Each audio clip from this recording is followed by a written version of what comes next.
How's everyone doing today?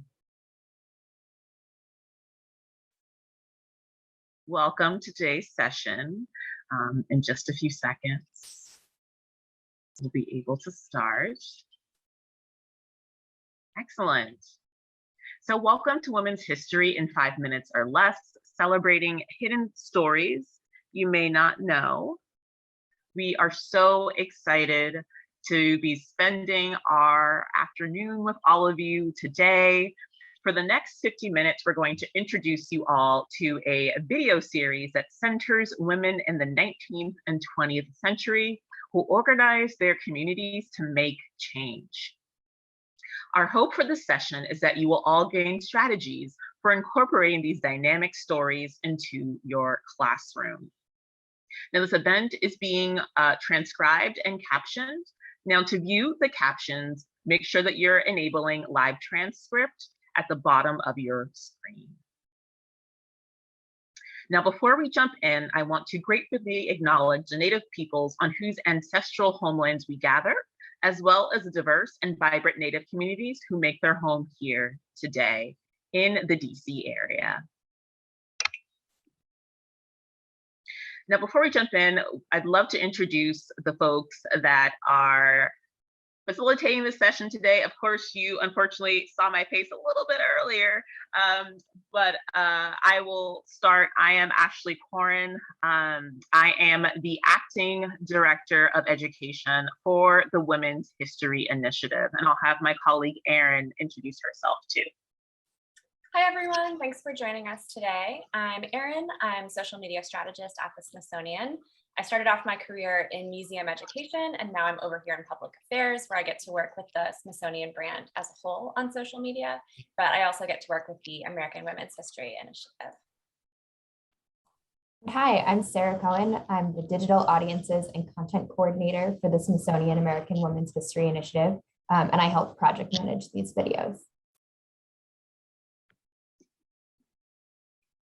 Now, we'd love for you all to take a few moments, right? Since we're talking about these really incredible stories of women in American history, we'd love to hear from you. So please take a few moments and, please share an example of a woman or a non-binary member from your community who has motivated people together to come together over a shared cause. Now, while folks are thinking about this particular prompt, one of the many people that I think about is I think about the ushers and church elders in my community growing up.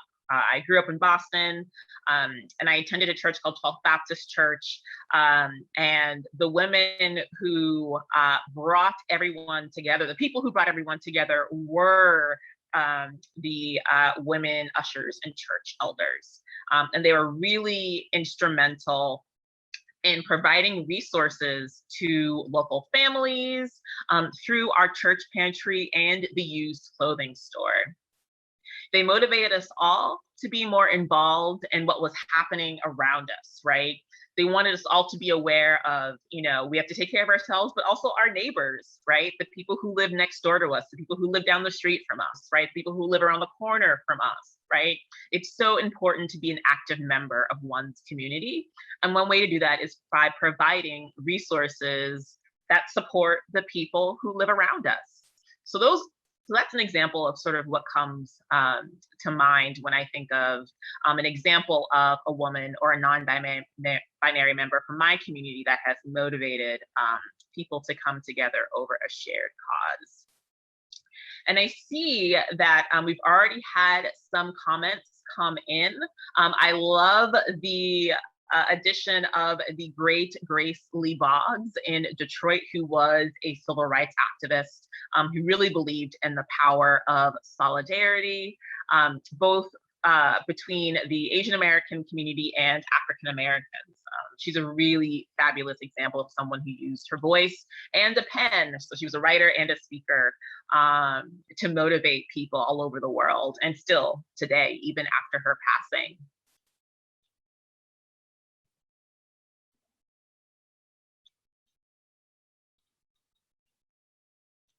Oh, this is really interesting. This next comment, in my hometown, a non-binary student started a petition for a non-gendered bathroom in our high school.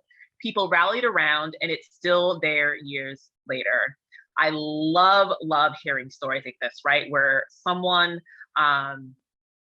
starts initiative to make things more inclusive for not just themselves, but for the people who come after them. So I love that story, the idea of bringing people together to make a space more inclusive for everyone. Oh yes, Betty Lee Hill, Dr. Sarah Josephine Baker in NYC. These are really amazing examples of women who have motivated us all to come together over a shared cause. So thank you for your comments.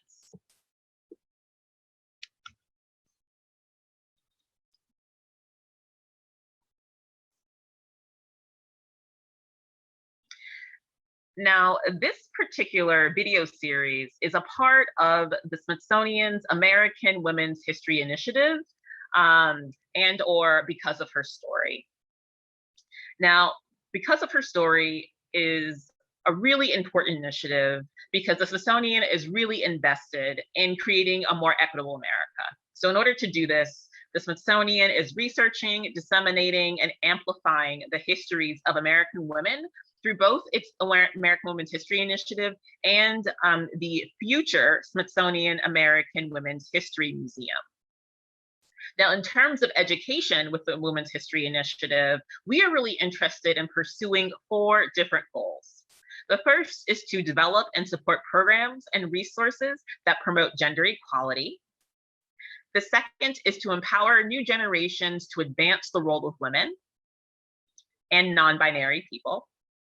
And then we also want to reframe the way we learn about, celebrate, and validate significant moments and people, right? Really thinking about this idea of what makes a moment significant, right? What is the impact? And the impact can be big or small, right? But it's important to share as many different stories as we can. And then finally, the last goal is to adapt and enact models for telling stories about people who have been pushed to the margins. And I think this video series really speaks to that last goal.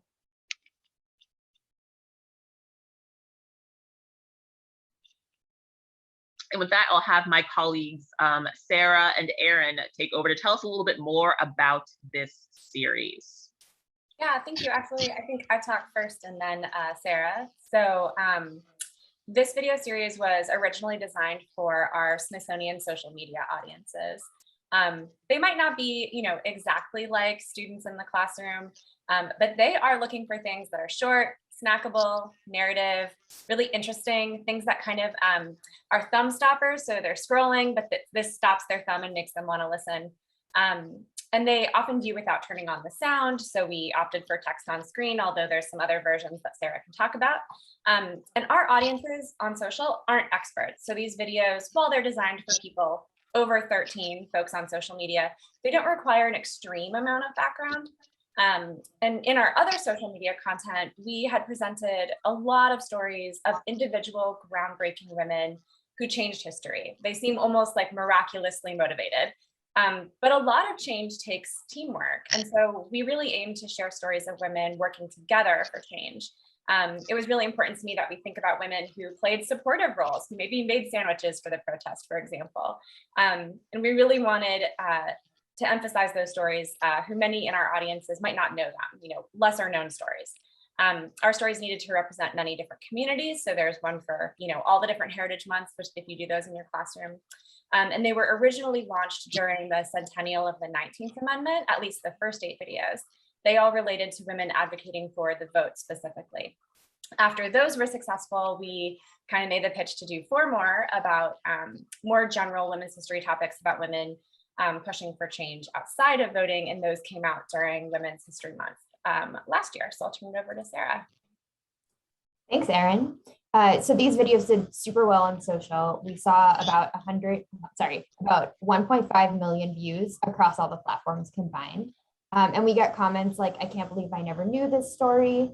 People mentioned that these stories were left out of their history classes. So we're hoping you can help remedy that situation. We also got comments from people who knew these stories and had never seen them shared as widely with other audiences, especially some Native Hawaiian commenters on a video we did about suffrage in Hawaii. So as Erin mentioned, new versions are out and coming soon. We just posted versions with Spanish captions. So it's all the text on here, but in Spanish, and those can be found on the Smithsonian YouTube channel.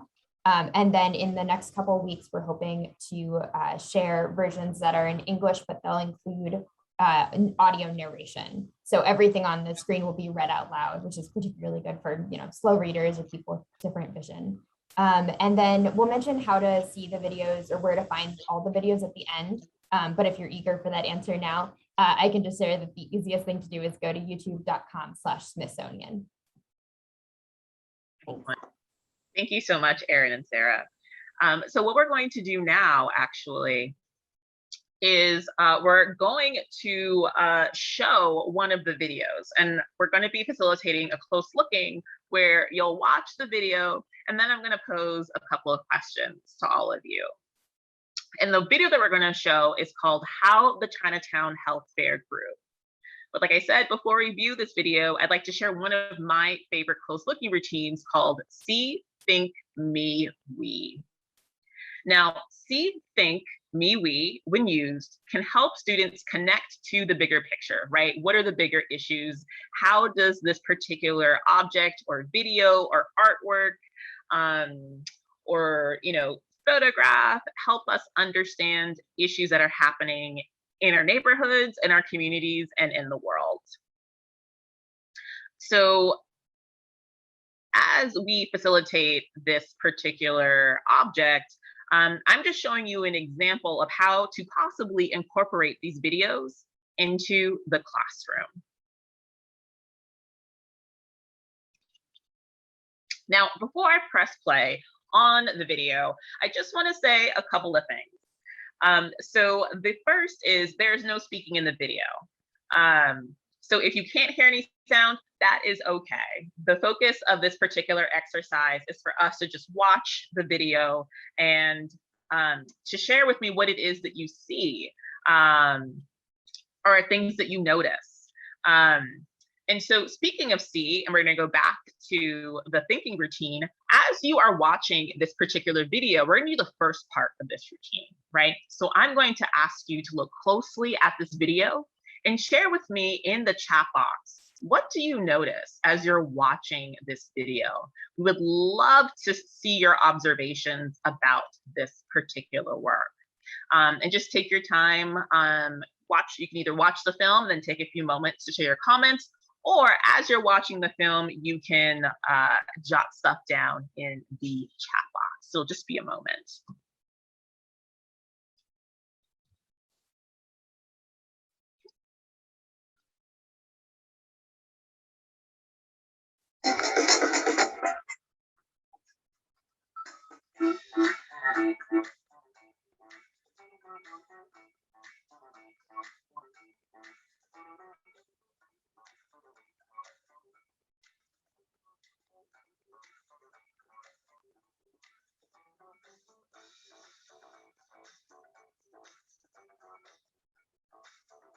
Ashleigh, I think the video might not be playing right now.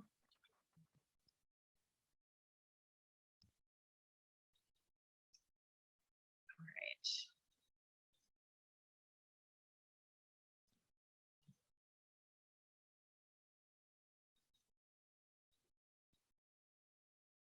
Sorry about that. Let's see if this will work.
Okay, well, just one of the videos from the series. Like I said, the title of the video series of this particular video is called "How the Chinatown Health Fair Grew." Now, in this particular video, we are witnessing the story of Regina Lee, or now Dr. Regina Lee, who at the time was barely 20 years old, and worked with a number of volunteers to respond to the lack of healthcare resources in New York City's Chinatown in 1971. At that particular moment in time, there had been a number of individuals moving into Chinatown whose first language was not English, and many of them lacked the resources, and because of language barriers, were not able to access the healthcare that they needed. So Regina Lee, in addition to a number of volunteers, created this Chinatown Health Fair, which provided different resources, helped with translations, and many of them served as translators to provide this healthcare for those that were without. And this Chinatown Health Fair lasted for many, many years. And as you saw in the video, resulted in later the development of a center in Chinatown. Now with that, like I said, take a few moments to, in the chat box, share with me, what are some of the things that you noticed while you were watching the video? Now we have one comment that just came in, which I think is spot on, which is, I like that they went to the people and didn't wait for people to come to them, which is, if you study anything about women's history, that is a reoccurring theme, right? People coming together to create spaces to benefit their own communities, right? They're not waiting for someone to give them what they need. They're developing it and getting it on their own. Now, another comment was their actions led to something sustainable, right? And that's another really important part of the story, right? So they weren't just creating this health fair into just a one-off. It wasn't a one-off, right? This was about them creating something that could be used, not just when the health fair was happening, but throughout the year. And I wonder if there are any other comments. I know that we have this one comment about the translation into Cantonese. So in this particular neighborhood, Cantonese was spoken in New York City's Chinatown in the 1970s.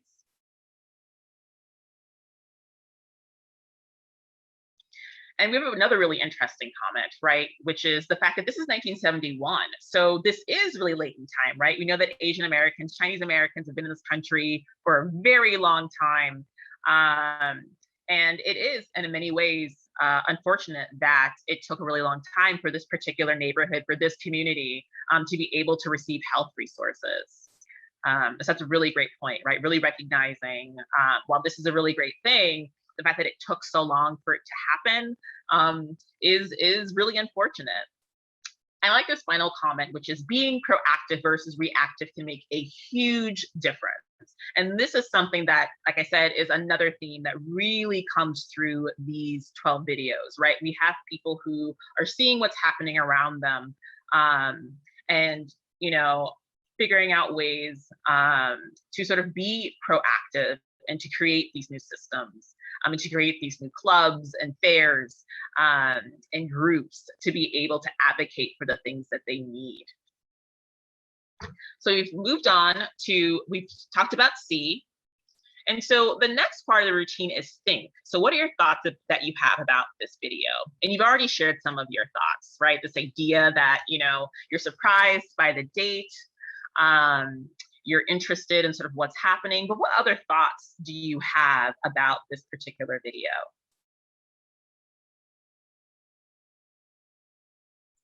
Now, we have a really interesting comment that says, in terms of the task in front of them, I never thought about how long screenings are and the task of having to translate every question, but it's so necessary because screenings are usually step one, right?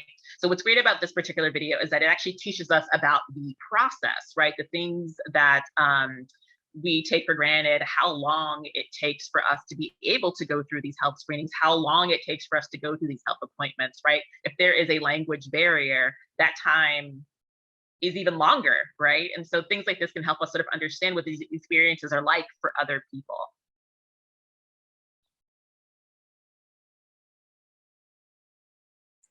This is an interesting one.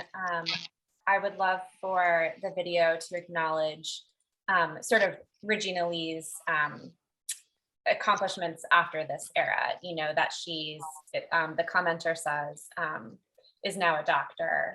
Was she a pre-med student in 1971, or did this change her trajectory? I think this is a great example of when you're making a video for social media, you want to end on the like, and they made positive change. There's more we want to tell you, but we don't have more seconds. So I think that's a great comment, Ashleigh, just to share that one. Yeah, I can weigh in that the National Museum of American History did an oral history with Regina Lee, which goes more in depth into her career. And at the time they did the oral history, she was working in fundraising for the health clinic.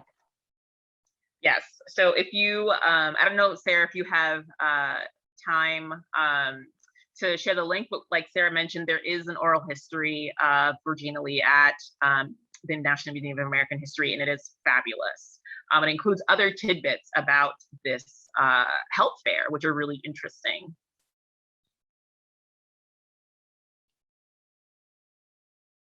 Yeah, and the other things that this video teaches us is, you know, cultural differences that might need to be overcome and having people feel comfortable in giving that type of sort of health information. And I really appreciate this comment too, right? The purpose of these videos, right? Someone says the video packed powerful, memorable nuggets in a concise format. And that's really was the goal for these 12 videos. And it's great that we're able to both share this information, but also show a face, right? Show the person who was connected with these really exciting moments in history. So we're going to move on to the third prompt, which is we, right? And so some of you have already been doing this, but let's think about the connections we can make between ourselves and the work carried out by Regina Lee and other volunteers, right? We had that early example in this session about the young person who was compelled to act to create a non-gender bathroom in their school, right? So what other connections can you make between what you've watched and the work that you now know more about and yourself?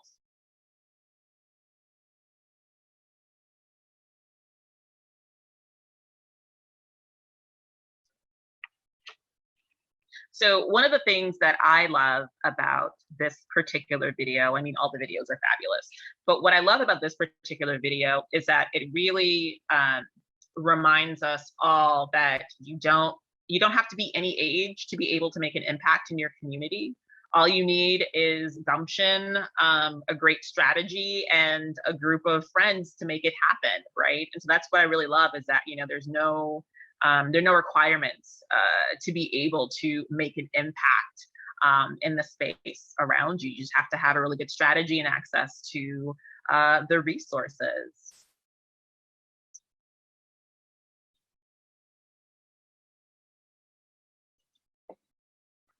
Erin and Sara, do we have any comments?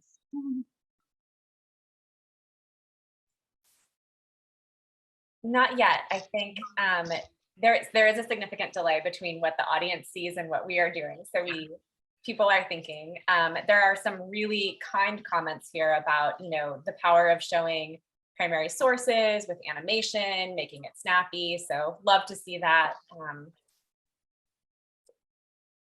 One that just came in is it shows anyone can make a difference, the power of one voice, and then the importance of listening to that one voice. I think it highlights just how useful being bilingual is, especially when helping your community.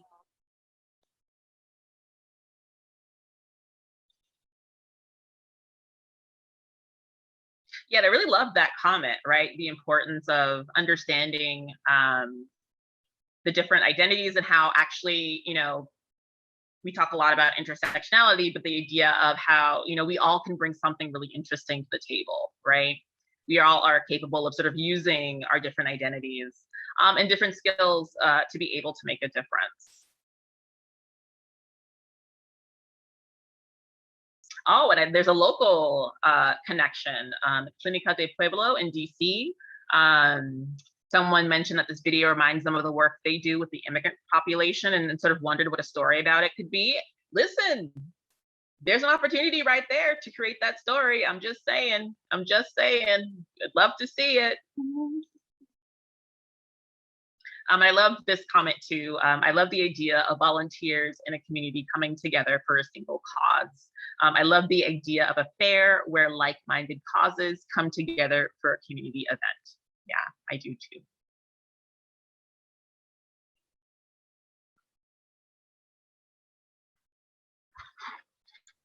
Well, one thing I liked about it was that when you look at the photos of that fair, it was just like a card table on a side, like in the street. Like it didn't have to be particularly fancy. And I think today working in social media, I get very involved in like promoting things and the graphic design of it and making it perfect. And it's like, those things can be important, can help you deliver your message, but you also could just have a card table. Like it doesn't have to be fancy. And that it may have been fancy for the time, for sure.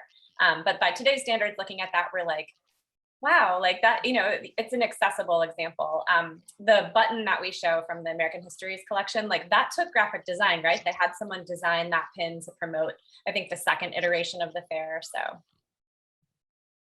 they do deserve props for that. Yeah. Yeah.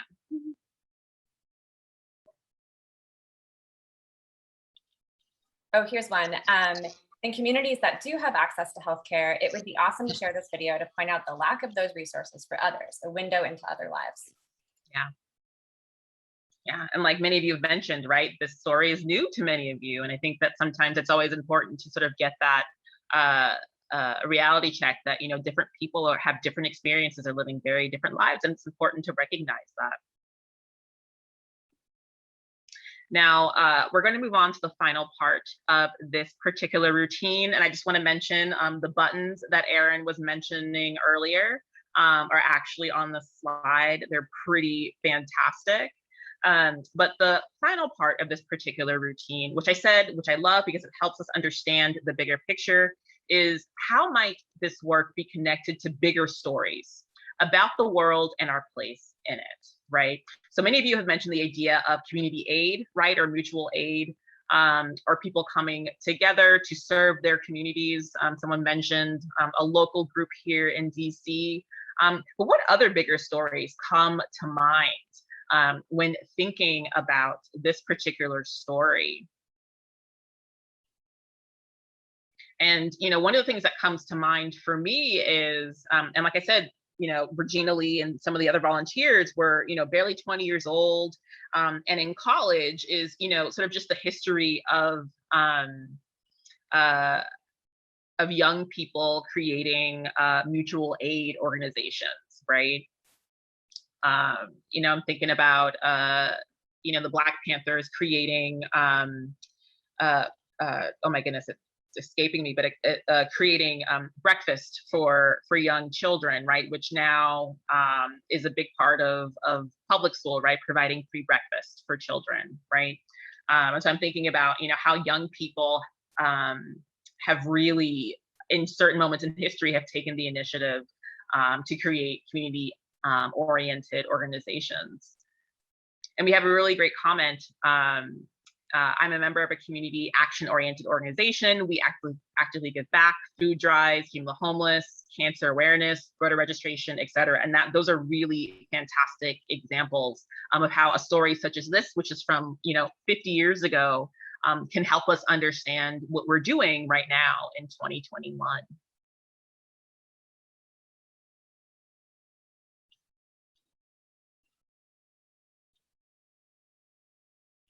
And I think something that's also really interesting is, this importance of health literacy, right?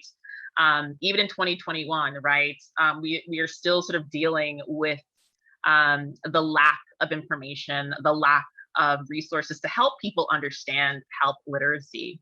And so I really appreciate this video, so providing sort of that historical context of how just important this issue is for different communities. And we have one more comment, thinking about the importance of mobile healthcare.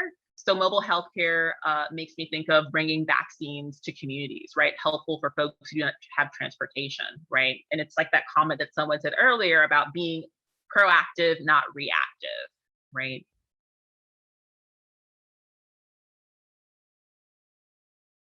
And so thank you all for your comments.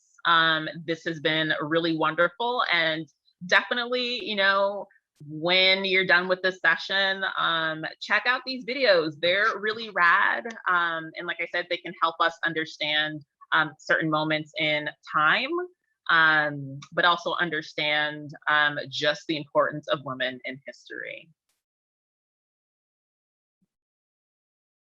All right, so next steps. So many of you have mentioned other ways to be involved in civic engagement, right? Being inspired by this particular story.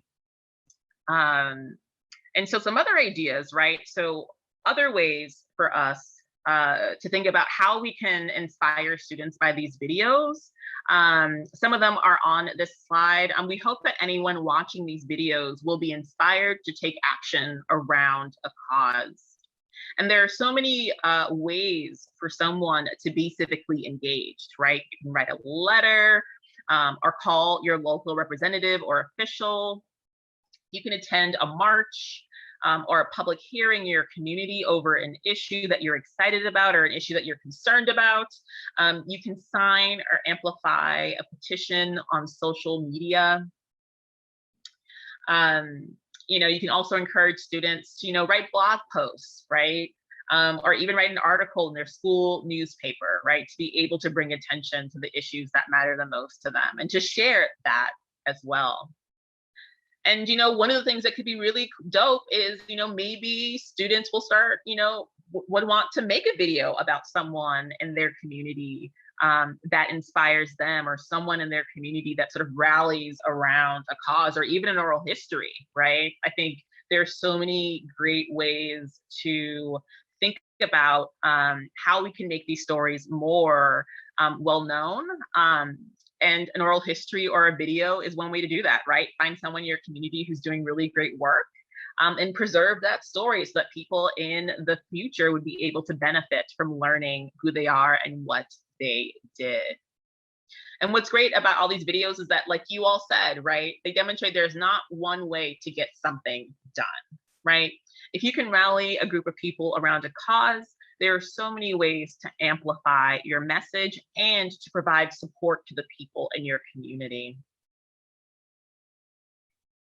What I love about these videos is the scope of the videos, right?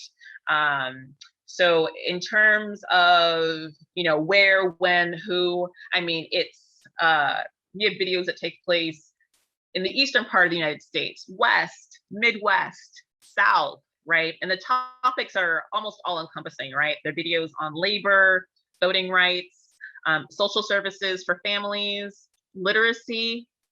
We even have a story that features a Black sorority, videos that focus on the importance of childcare, Native American rights, and Hawaiian history. And the range for these videos, I mean, the timeline is so incredibly rich, right?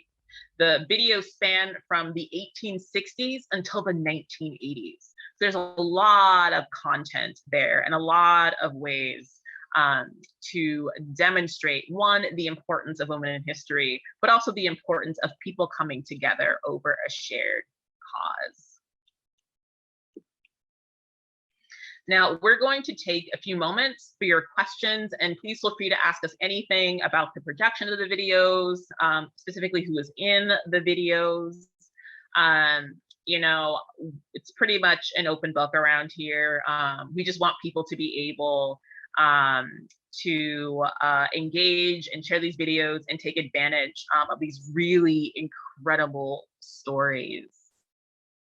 Now, since we're waiting for some questions to come in, I actually wanted to pose something to my two colleagues, Erin and Sara, and I wanted to pose to them, what did you learn? Share with us one really cool thing that you learned from creating these videos. Erin, would you mind starting us off? I learned a lot about how hard research can be. I think that was one of my biggest takeaways, and Ashleigh and Sara were such rock stars on that.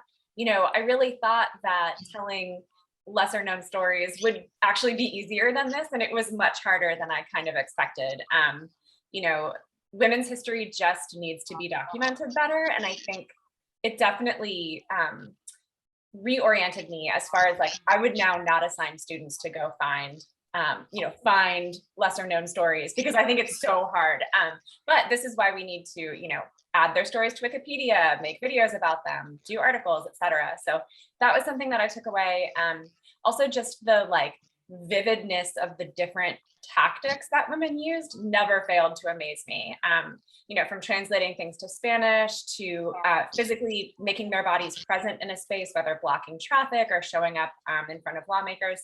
That was really powerful to me, the challenges of research and the colorful tactics. What about you, Sara? Yeah, I think the colorful tactics are such a good thing to point out. One of my favorite videos is about Lyda Newman, who in New York City shut down a street so that there would be a place for the children to play while their mothers went and organized about suffrage. And I think the themes that resonates with me so much, because there are so many working moms right now and during the pandemic who, had they had a place where they could have gotten additional childcare help, they could have done even more during that time. So it just is a reminder of that issues of childcare are not new, even though they are maybe newly relevant.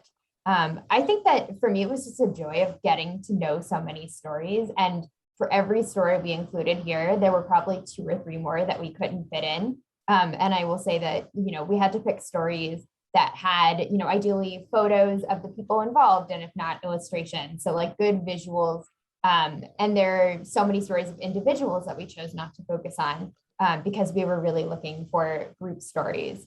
So, I think that it was just such diving for lesser known stories is a challenge, but it's also such an opportunity. And that, if anyone has the time to do the research, that's been really good. And the other thing I want to say is that I was really pleased and inspired that a lot of the stories that were lesser known when we created these videos actually were also shared by other outlets during the 2020 suffrage centennial. The New York Times is one outlet that I can think of that shared some of the stories of specifically diverse women and tried to get outside the narrative of just, Susan B. Anthony got women to vote, which is one teeny tiny piece of the puzzle. And so even if these stories are known now, if you were paying close attention last year, I don't know that everyone was. And I hope that these videos help to continue to share their stories further. Yeah, and I just want to echo everything that Erin and Sara said. This was such a fantastic experience for me as someone whose primary job is supposed to be, sharing the stories of women in history. And, it really sort of taught me that, it really is up to us to really dig and find these stories, particularly, last year was the centennial of women's suffrage. And just learning more about suffrage in Hawaii, right? Learning about suffrage on the West Coast. A lot of that stuff, was hidden to me. And it really sort of kicked me in the pants and inspired me to sort of do more research and to sort of move to, continue to highlight the work of the Susan B. Anthonys and Elizabeth Cady Stantons, but to really do a better job in sharing the stories of the Wilhelmina Dowsetts and the Marie Baldwin, right? And everyone else who were doing this work, but may not have been highlighted as everyone else.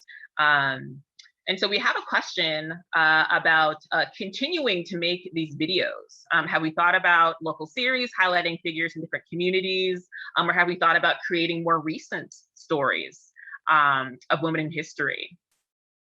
And I'll pose that to Erin and Sara. Yeah, so one thing that I love about our work is that we get to tell these stories every day, on our website, on social media, we are not stopping at all. This format in particular, I think it takes a lot of resources for our team, and I would love to do more of them. We do have to think about how exactly we resource that, which can always be interesting. And so one of our goals here was to share this with this audience and get a better understanding of how these are useful for classroom teachers, for example, educators, et cetera, which helps us kind of build the case that, there's multiple audiences wanting this format in particular. But yeah, we are testing, is it better for us to put energy into writing a series of articles or producing 1 or 2 videos, because it's an enormous amount of work to make this kind of thing. But there are such good stories out there that it's hard to not have another series coming that I can tell you to tune into. I know, I personally am itching to do another series, but as Erin mentioned, it's not a piece of cake. So, but there is additional content, which Sara will talk a little bit about later, for educators to be able to tap into. And before I move on to the next slide, I wanted to, this really interesting idea.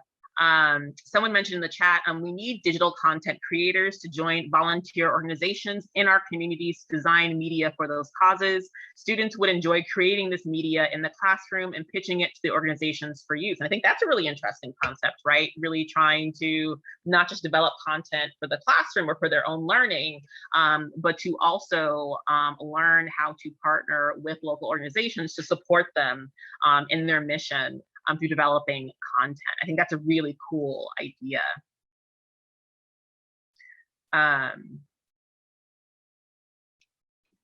So with that, we're going to thank you, but for a brief moment, Sara is going to talk a little bit more about some of the resources on the Women's History website. Thanks, Ashleigh. So I will put a big list of links in the chat for easiest access. We will send you YouTube playlists for the videos in English and in Spanish, as well as articles on the Women's History site that add a little more context to each video. So if you're curious and want to deep dive into other resources, Ashleigh and I have found some of those, and we've included those in the article versions.